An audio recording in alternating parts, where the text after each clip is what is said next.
16.4%.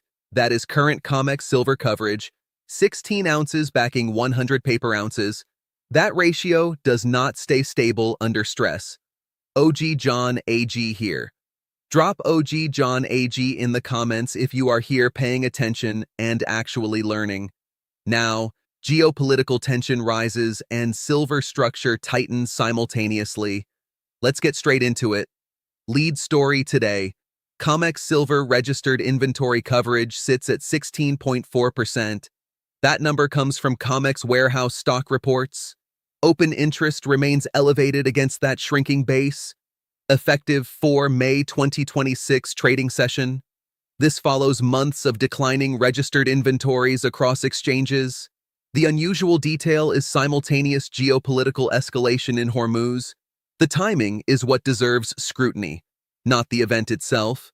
The timing. Think about what that sequence actually means. Paper claims expand while deliverable supply tightens. That creates asymmetry in stress conditions. What happens when delivery demand increases suddenly? The ones paying attention already know what to watch next.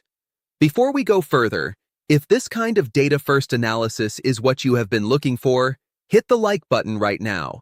Subscribe to OG John AG 1.0 and share this with one person who needs to see these numbers. Now, back to the data. Before I show you the full data picture, consider this. The last time coverage approached these levels was early 2026 stress. Price volatility increased sharply within weeks. The data is already telling you something. Let's build it out. Now let's build the full picture because COMEX coverage does not exist in a vacuum. COMEX daily warehouse report has dropped. Registered silver stocks remain near recent cycle lows. CME Group open interest data confirms elevated contract exposure. London Bullion Market Association clearing volumes show steady throughput. Shanghai Gold Exchange last available premium data shows elevated physical demand. That is multiple sources aligning. COMEX reports show coverage at 16.4% today. That compares with above 30% during stable periods. That is nearly a 50% compression in buffer. The rate of compression is not slowing. It is stabilizing at low levels. The data is doing the talking. The ones who were dismissed for highlighting coverage risk are quiet now. That is not coincidence. That is a pattern. And here is what makes that picture even harder to ignore. Silver Institute estimates a 46.3 million ounce deficit for 2026. COMEX registered supply sits against that deficit backdrop. At the same time, open interest remains structurally high. That is not a contradiction. That is the setup. And before anyone takes that as a green light, setups can take time. Setups can persist longer than expected. What this tells you is the structural picture. The timing is a completely separate question. Anyone who claims to know the timing is selling something. Here is the number most people are not talking about. 21 million barrels move daily through Hormuz. A single disruption shifts global inflation expectations immediately. Now, Strait of Hormuz escalation, because this is no longer a backdrop, it is the primary variable. Brent crude rises over 5% intraday. Reports confirm tanker impact incidents in the strait. Naval escort announcements increase military presence in the region.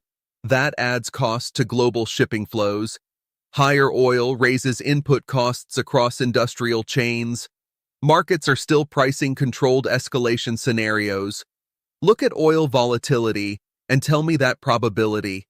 When markets start pricing sustained disruption risk, metals reprice upward. Real assets move before paper adjusts. That is the historical pattern. Every time supply routes face disruption, metals volatility increases. It has not been different yet. Silver Western spot trades near $73. Shanghai implied physical price sits near $83 equivalent. That is roughly a $10 premium. Short-term picture remains unclear. Key variable is delivery demand versus contract rollover behavior. If delivery demand increases, price pressure moves upward quickly. If rollover dominates, price consolidates within current range. That is the only short-term read that matters right now. As for trading it, I cannot see a clean picture now. Lower time frames show mixed signals and weak conviction. I cannot tell you what happens tomorrow.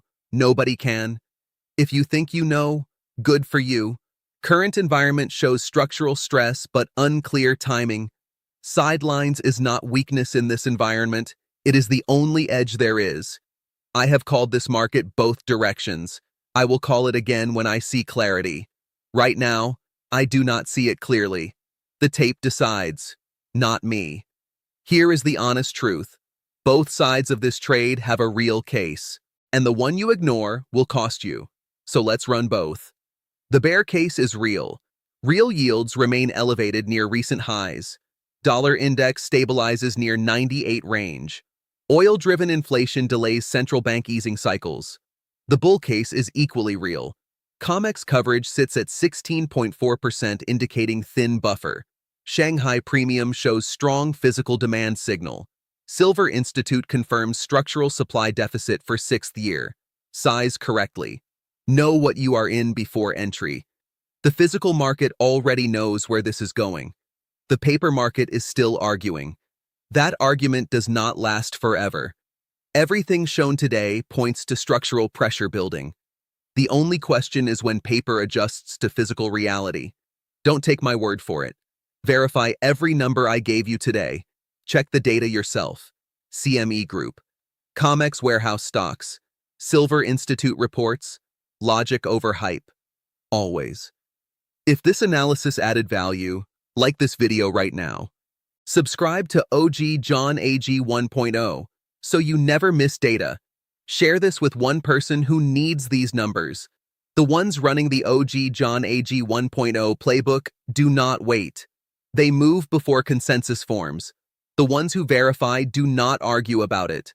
The ones paying attention already see the structure forming. Sit with that. OG John AG 1.0. Out.